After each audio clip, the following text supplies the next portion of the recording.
नमस्कार दोस्तों, कैसे हैं आप सब। तो स्टार्ट करते हैं आज की वीडियो। देखते हैं महत्वपूर्ण करंट अफेयर्स 3 जून के। तो फर्स्ट कह रहा है इसमें total FDI inflow in 2021 is 81.7 billion dollar, जो कि 10% अबव है पिछले साल से। एफडीआई जो है, जो इंडिया में आया है, वो इस साल बढ़ा है पिछले साल से।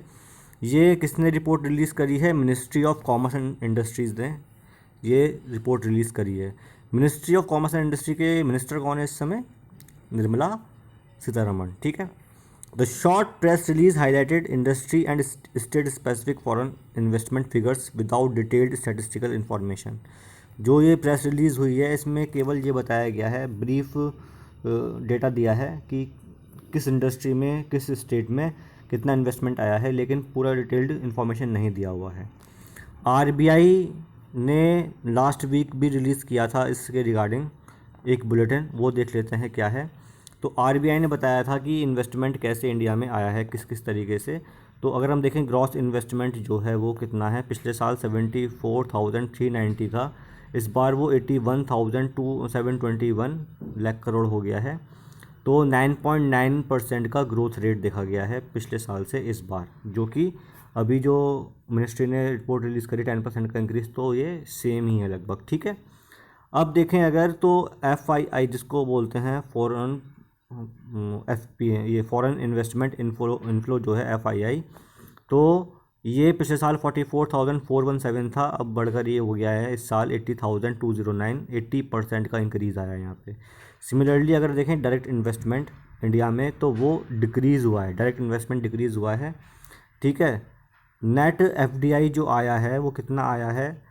Net FDI that is 43,366। Net FDI का मतलब ये होता है भाई, जैसे बाहर की कंपनीज हमारे देश में इन्वेस्ट करेंगी, सिमिलरली हम भी तो इन्वेस्ट करेंगे बाहर की कंट्रीज़ में। तो मतलब कि इनफ्लो माइनस का outflow, that is called a net FDI. तो नेट एफडीआई कितना बैठा? 43,366, मतलब 0.8 का ग्रोथ रेट आया है।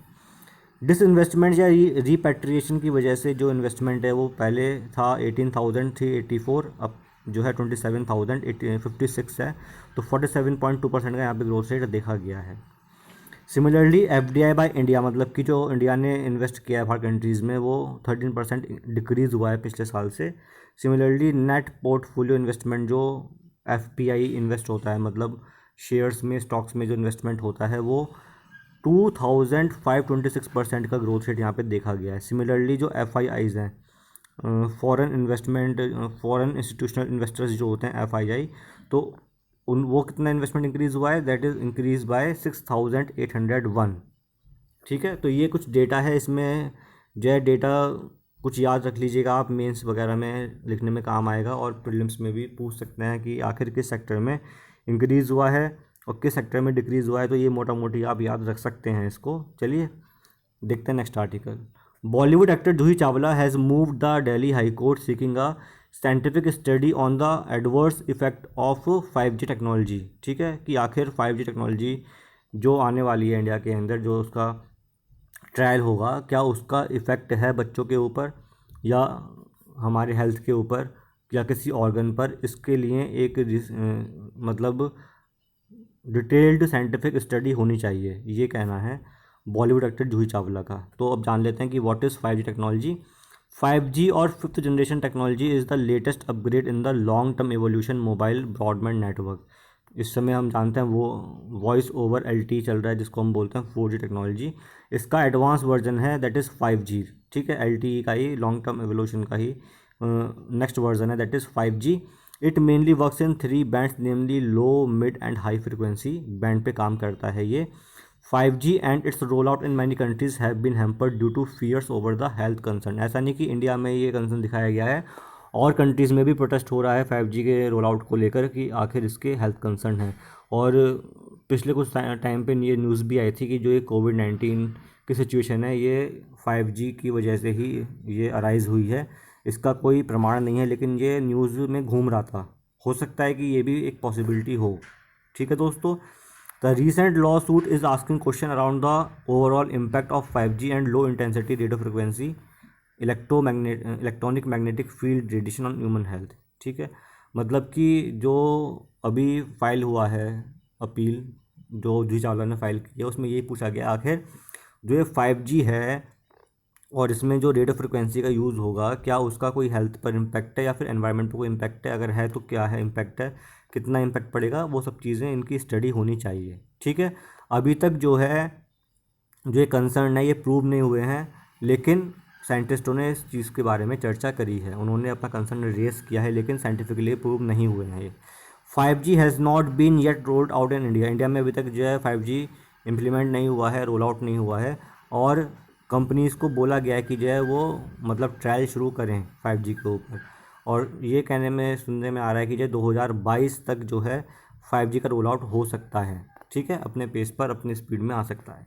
ठीक है दोस्तों, चलिए देखते हैं अगला article. The UN sustainable development goals are the main focus of eight triennial conference of the international nitrogen initiative being held virtually this week. इस वीक जो है INI कॉन्फ्रेंस हुआ, that is called the international nitrogen initiative. ये एक मतलब sustainable development goal में भी आता है।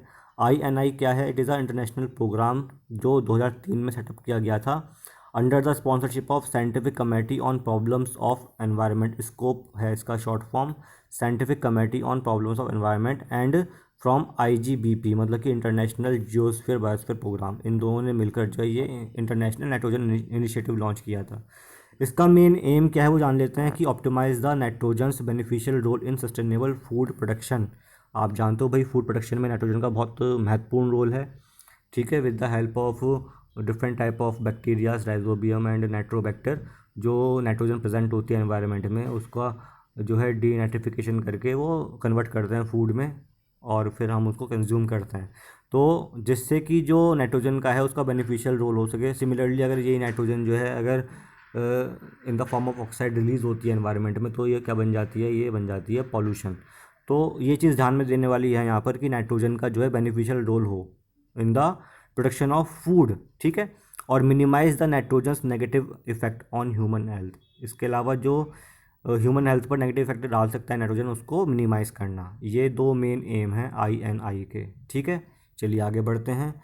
Delegates at the 74th WHA, जिसके चेयरमैन जो हैं हर्षवर्धन जी थे, अब वो चेंज होके अब जो है कीनिया के जो हेल्थ मिनिस्टर हैं उनको बनाया गया है। बाकी ये कंफर्म हो जाएगी न्यूज़ कुछ टाइम के बाद, लेकिन जहाँ तक मुझे लग रहा है कीनिया के हेल्थ मिनिस्टर बने हैं अब WHA के चेयरमैन।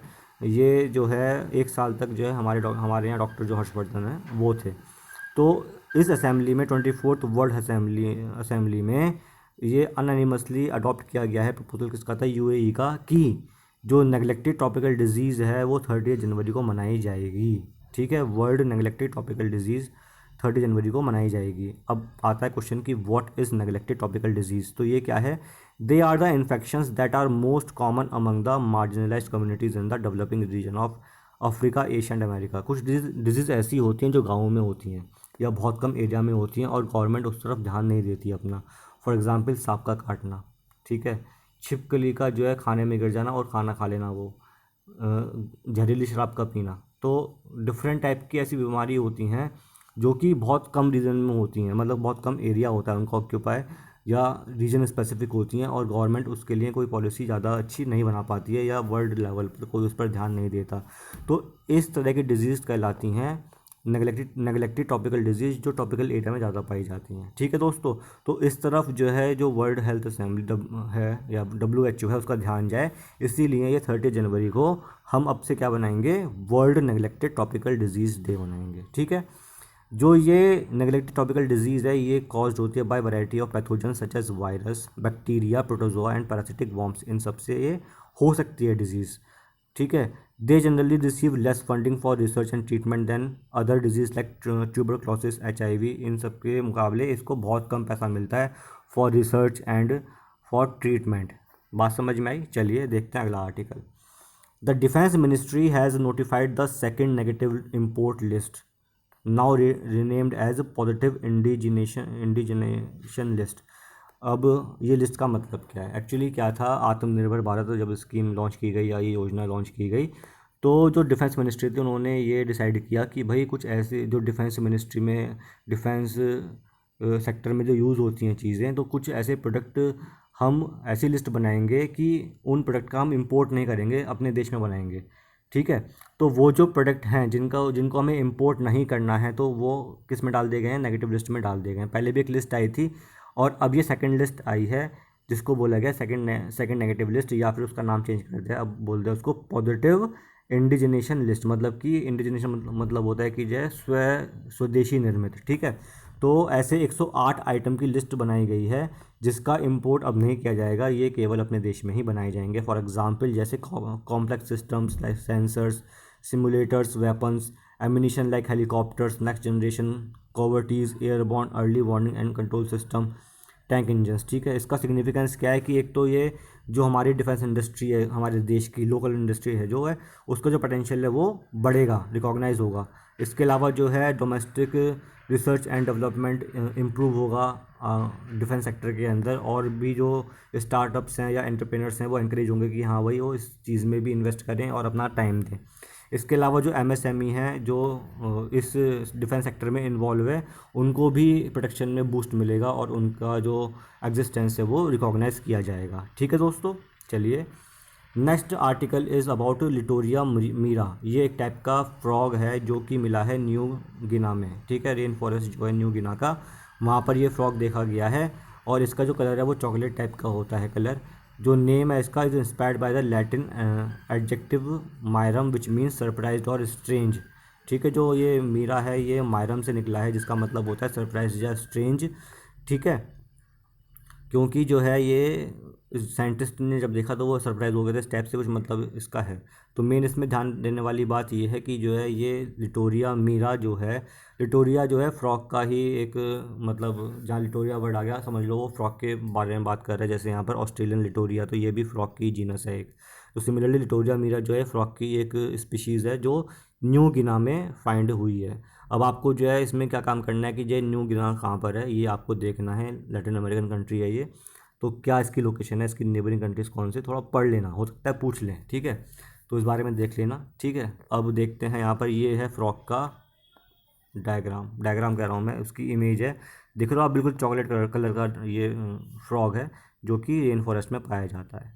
ठीक है दोस्तों, चलिए देखते हैं अगला article. The UN report titled state of finance for nature analyse the investment flow in nature based solution and identifies the future investment needed to meet the climate change, biodiversity and land degradation targets। अभी एक UN report आई है जिसका नाम है state of finance for nature. इसने ये analyse किया है कि आखिर जो पेरिस क्लाइमेट के बाद सभी कंट्रीज़ ने मिलकर एक एनडीसी भी साइन किया था, मतलब कि नेशनली डिटरमाइंड कंट्रीब्यूशन। इसके अलावा जो डेवलप्ड कंट्रीज़ थी जो रिस्पॉन्सिबल थी पॉल्यूशन के लिए, उनसे एक आ गया था कि आपको अराउंड $100 बिलियन कंट्रीब्यूट करना है, जिससे कि जो डेवलपिंग कंट्रीज़ है वहाँ पर ऐसे प्रोजेक्ट लगाए जा सकें कि जो कम पॉल्यूशन रिलीज़ करें और वो सस्टेनेबली ग्रो कर सकें कंट्रीज़। तो कितना इन्वेस्टमेंट आखिर हुआ है उन कंट्रीज़ के द्वारा, और सभी कंट्रीज़ ने कितना अपने देश में कंट्रीब्यूट किया है for environment conservation, for land degradation project and for climate change, इन सब के लिए। ठीक है, ये सब टारगेट्स जो भी सेट हुए थे रियो कन्वेंशन में, उनको भी ध्यान में रखते हुए ये रिपोर्ट रिलीज़ की गई है। ये रिपोर्ट रिलीज़ करी है किसने, यूएनईपी जो है उसने, वर्ल्ड इकोनॉमिक फोरम उसने, और इकोनॉमिक्स ऑफ लैंड डिग्रेडेशन, तीन संस्थाओं ने मिलकर ये रिपोर्ट रिलीज़ की है UNEP, world economic forum and economics of land degradation. ठीक है दोस्तों, चलिए देखते हैं अगला आर्टिकल। Every year the first day of June, मतलब 1 June is observed as a world milk day. ठीक है, हर साल जो है 1 जून को मनाते हैं world milk day. On the occasion the ministry of fisheries, animal husbandry and dairying announce the launch of the Gopal Ratna award and integration of e Gopal app with Umang platform. इस दिन क्या गवर्नमेंट ने क्या करा है कि जो गोपाल रत्न अवार्ड लॉन्च किया है और ई गोपाल ऐप को उमंग प्लेटफॉर्म पर हमने डाला है। अब जान लेते हैं व्हाट इज़ उमंग प्लेटफॉर्म। ये एक ऐसा प्लेटफॉर्म है गवर्नमेंट का जिसको बोला गया unified mobile application for new age generation. Umang की फुल फॉर्म आप याद कर लीजिएगा, unified mobile application for new age governance. ठीक है, ये एक ऐसा प्लेटफॉर्म है दोस्तों जहाँ पर जो है गवर्नमेंट के डिफरेंट सर्विसेज के एप्लीकेशन अपलोड किए गए हैं, कि एक सिंगल प्लेटफॉर्म है जहाँ पर जाकर जो है जो यूज़र्स हैं वो गवर्नमेंट की सर्विसेज को एक्सेस कर सकते हैं। ठीक है दोस्तों, तो ये Umang mobile app is a unified secure multi channel multi platform multilingual multi service mobile app launched under the digital India initiative of the ministry of electronics and information technology. तो उमंग ऐप किसने लॉन्च करी है? Mighty ने launch करी है, ठीक है। कब? 17 में लॉन्च की थी। It is a unified application that can be used to avail a number of pan India e government services such as, मतलब कि इसकी हेल्प से आप डिफरेंट टाइप के गवर्नमेंट सर्विस को अवेल कर सकते हैं। For example filing income tax, EPFO की सर्विसेज जो होती हैं, Aadhaar service, pension service, e Pathshala, e land records, ठीक है, क्रॉप इंश्योरेंस, डिफरेंट टाइप की ये सर्विसेज आप जो है उमंग प्लेटफॉर्म की हेल्प से एक्सेस कर सकते हैं। चलिए देखते हैं अगला आर्टिकल। तो दोस्तों ये आज के आर्टिकल थे, इंपॉर्टेंट थे। अगर अच्छी लगे video please like this video, share this video, subscribe my channel. Thank you, have very nice day.